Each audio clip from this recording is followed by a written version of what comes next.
You may notice a lot of shared facilities on my maps. Many of these have been collected, but are not needed. If you want zipline routes without glitching, go to my previous zipline videos, which use the same core routes. Starting with explosives. These are cheap to make and make gathering faster. For these ziplines, I have no idea how to get up here. Utilized a shared facility and made use of it. It's only slightly more optimal because of invisible walls, but has a much better view. It may be a bug or was patched for some reason, but these guys no longer drop items, primarily the axe blades.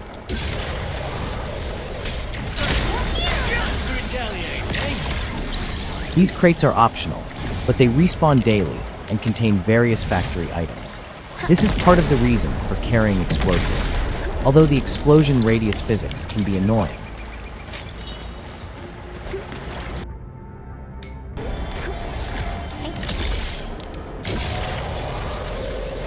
Unfortunately, mushrooms cannot be gathered faster with explosives, but evolution of plant life on Talos 2 simply cannot be underestimated.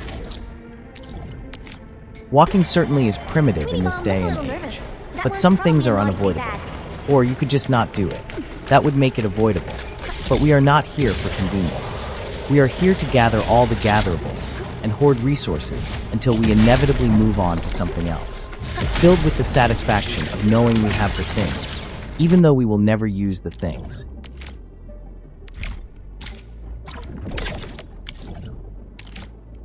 Ziplines within your AIC only count towards the facility's max.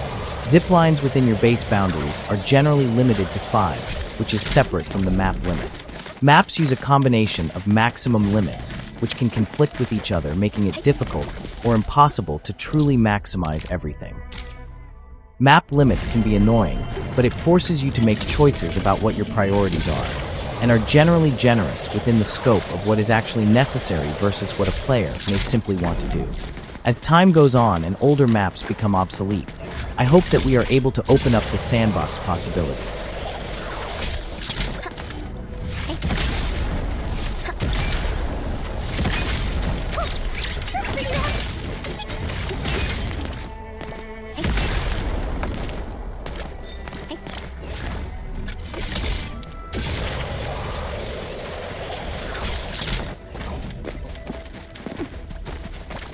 Things like Umberlin and Firebuckle are rare, but respawn roughly every 15 minutes.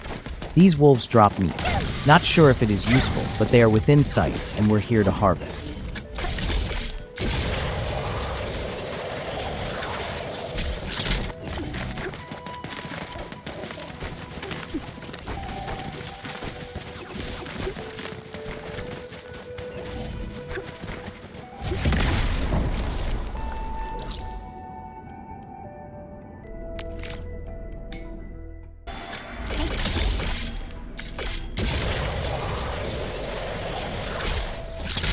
These worms drop whiskers, so we are hunting them to extinction, as long as they are within the harvest radius.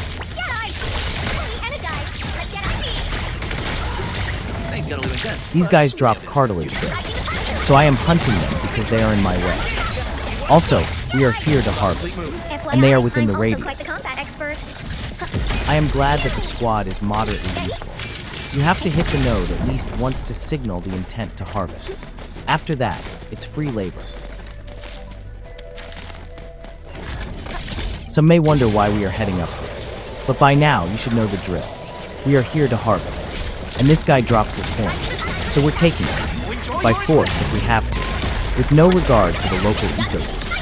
With the removal of a natural predator, local populations may run rampant unchecked, and that means more to harvest, in addition to this horn we are getting, so we're taking it. In hindsight, everything will work out. Probably. And even if it doesn't, we just have to say that the consequences were unforeseen and unimaginable. And besides, we will be gone by then, with nothing but this video detailing every detail of the crimes that were committed. So with that, I just want to add, as Dark Mask of the Qingba Stockade, that it has all been done for Lord Chief Tang Tang, and there are no regrets. Only victory and harvest. If my actions drive any species to extinction, please allow me to replant them in a new habitat in the hopes that they will undo their extinction. And surely, if a species is worthy, the blessings of the goddess will shine upon them, granting them a second chance. Otherwise, surely it was meant to be, as now I have these nice horns in this hat, and this ground, fertilized with slug meat and shrapnel, ensuring the nutrients of the soil. For all other complaints and criminal charges, please see Supervisor Perlica for administrative responsibility.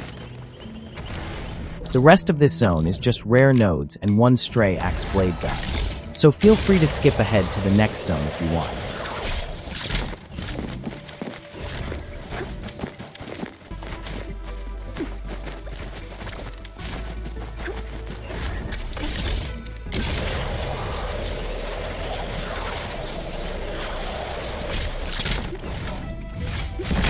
These minerals may come in handy.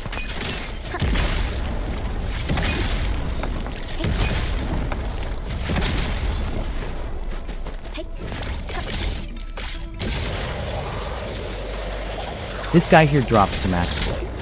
He's also in the way, so we harvest him. Some might say he's not really in the way, and we went out of our way. But he was asking for it, and we made eye contact. And so we harvest him.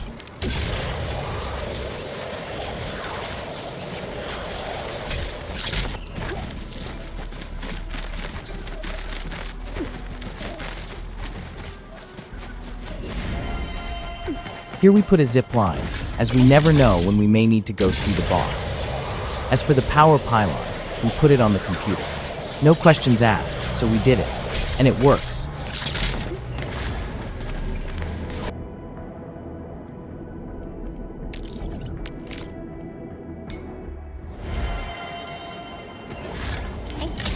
This route is in reverse.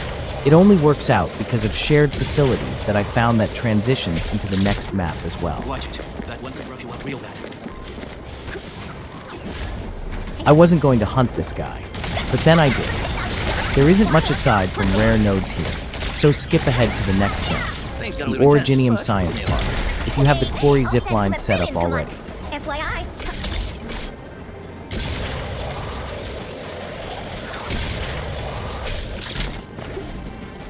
I'm gonna lie down for a bit. Don't wake me unless something really big happens.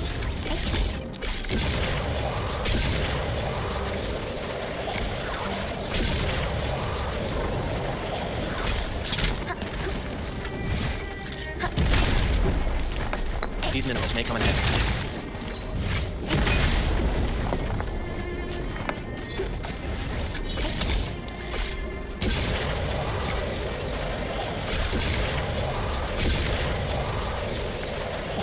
We are only harvesting this guy because he is in the way.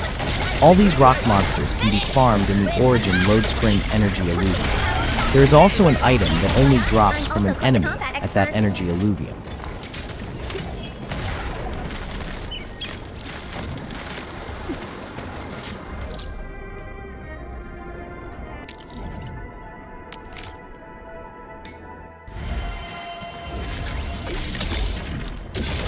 Here are more worms. Double the worms, double the whiskers. They are in the way. We harvest them. Flame Tower works better here, but it needs to be replaced constantly. Put it next to the worm on the right.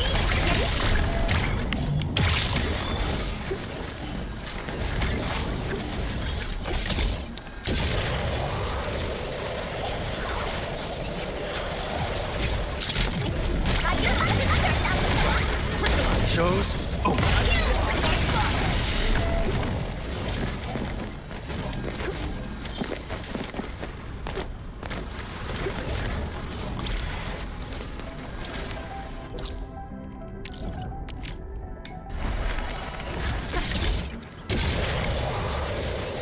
Bombing these guys might be unnecessary, but there are a lot of crates here, so they are in the way. Buildings can somewhat block them, but enemies gain the ability to pass through your structures when attacked. Your structures will still cause collision with your attacks, however, so it can block your own damage.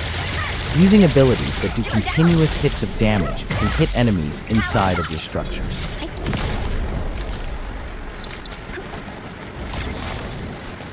For delivery jobs, powders are the easiest to replace, and most do not cost anything as plants can be infinitely farmed if you have enough space for the facilities and power output.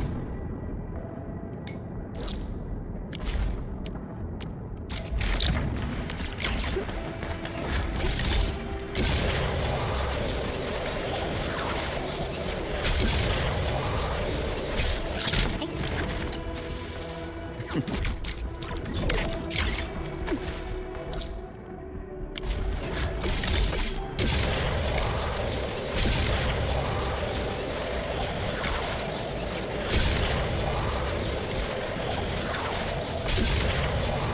guys are tougher than necessary for what they drop, but they're my favorite routine punching bags and turret testers.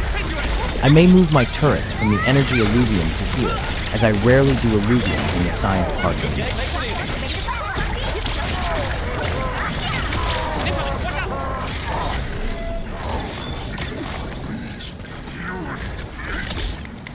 I kept this zipline at the recycle station because of the delivery job that goes here. However, I removed one of the connecting ziplines to access the mountain ziplines that is shown at the end of this video.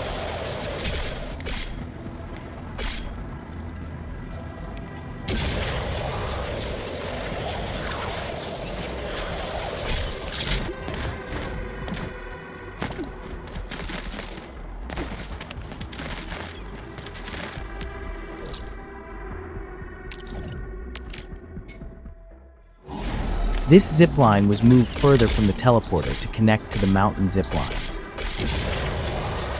This zipline is accessible by using a thermal bank to climb onto the top of this building. This is the only way to zipline into this area without having to walk around the fence.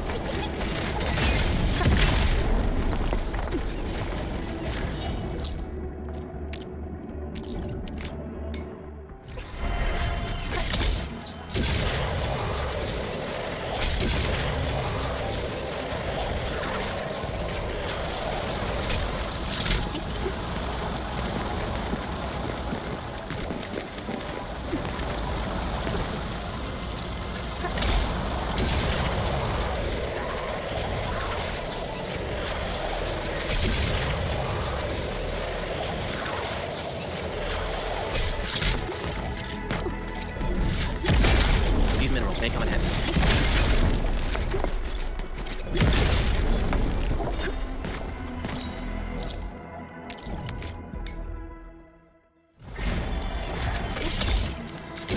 Usually I enter the farm from this side because of this jump pad and tart peppers up here. Also, the glow bugs and scorch bugs only respawn once daily like the crates. Here is the garden. You plant stuff here, you harvest. It is manual.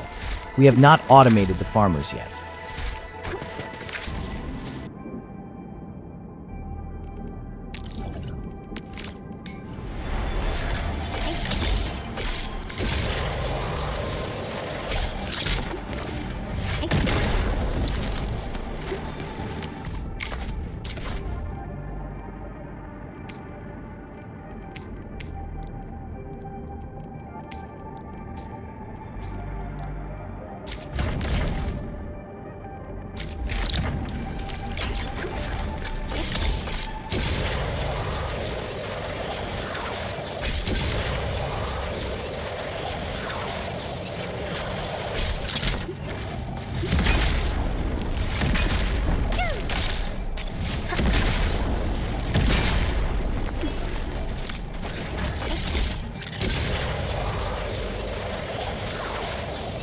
At first I thought these big guys dropped rarer materials, but they do not. The energy alluvium here is the only place to get the hollow agate. However, these guys are on the way, so they are in the way. So we harvest them.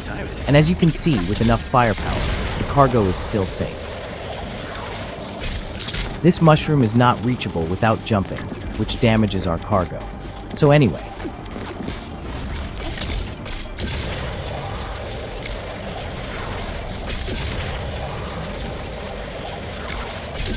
this zipline location is no longer possible. They added an Umberland Daily quest, which conveniently is located directly around my zipline, as you can see here. So placement here is no longer valid for that reason. However, it can still be placed nearby. You may see some scorch bugs in this pit area, but I don't bother with these. There are a few in there though.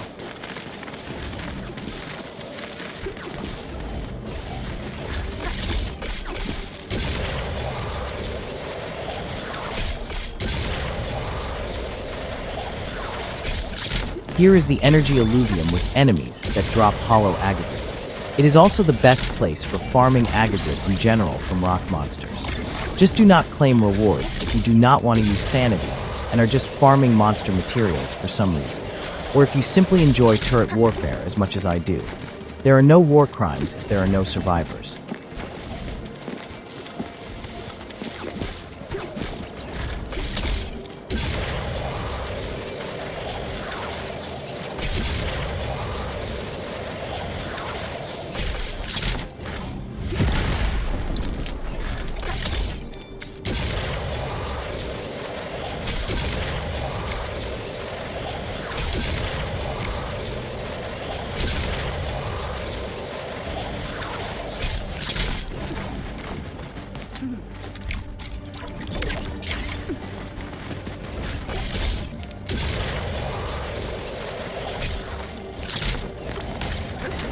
Here you can really see where the physics of the explosions can be frustrating.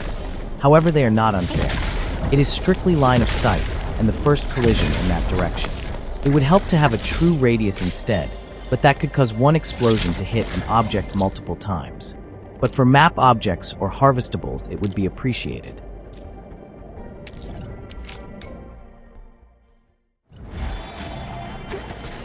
There are several other crates I am aware of, but I focus on ease of access and amount of crates as the items aren't too valuable. Woolen crates are more worthwhile.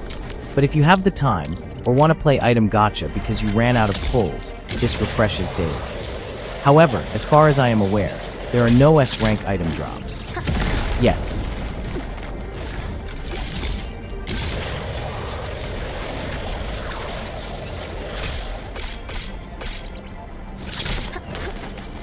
Down here is a large group of scorch bugs, and they are within the harvest radius. So we grab these. I don't know of any useful properties of glow bugs or scorch bugs, but they only respawn once per day, and I would rather have them and not need them than need them and not have them. At some point I will read through all the craftable items, but that day is not today. In the meantime, my ADHD is satiated. Here is a line of 3 fire buckle plants. Do we need them? I don't know. But shiny.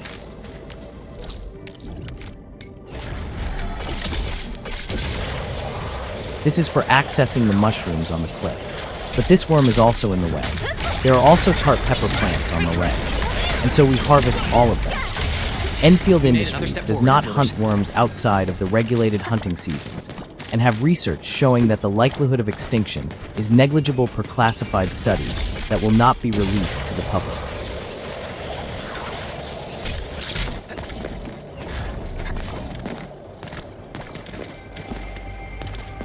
Lastly, there are more fire buckle plants up here. But if you really need any harvestable plants, they respawn every 15 minutes with the exception of rare growths and those grown at the farm.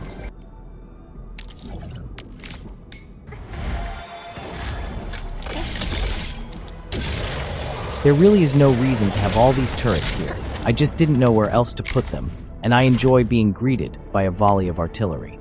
There are also a lot of enemy spawns here. If turrets were invulnerable, I would put them in other areas, but this arrangement lasts fairly well without intervention.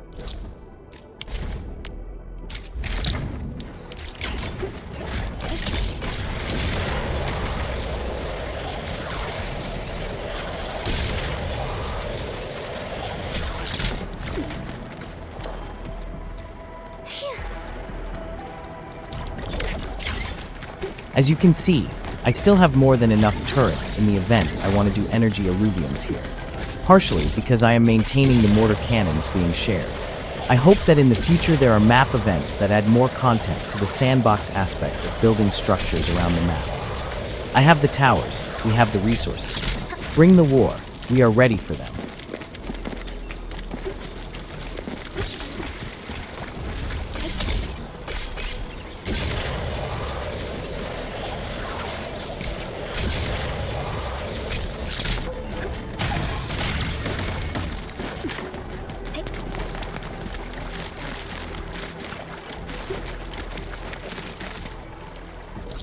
You may notice a lot of shared ziplines on this map. I have not changed my ziplines since the update, due to delivery routes. But the shared zip lines are simply scenic and nice to view, but do not have much utility.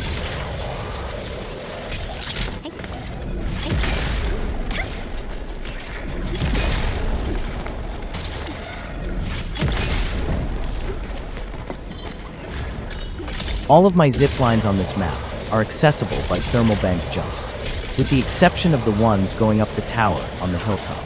Those were accessed from a shared zip line using the jumping glitch.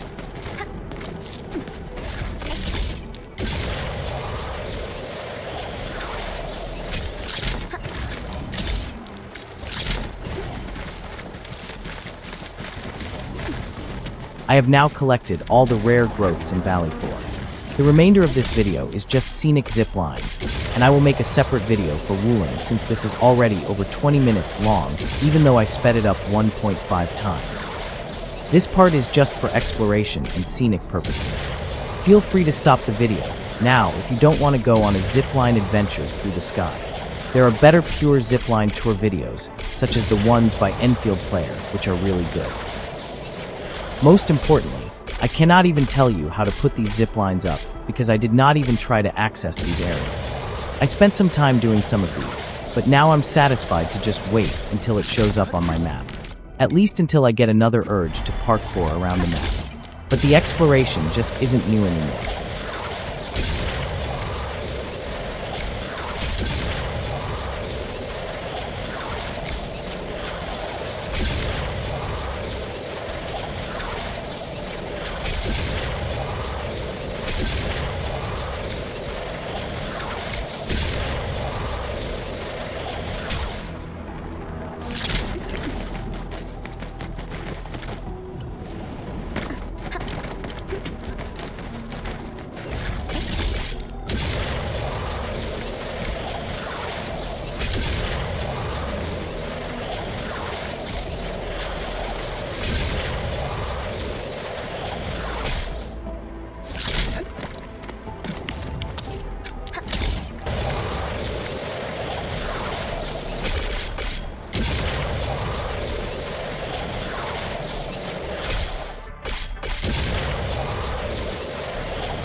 These zip lines are just for the view. If the invisible wall didn't block access to zip lines inside the map, it could have made some useful connections in the science park, but you cannot connect into the park until you reach the base.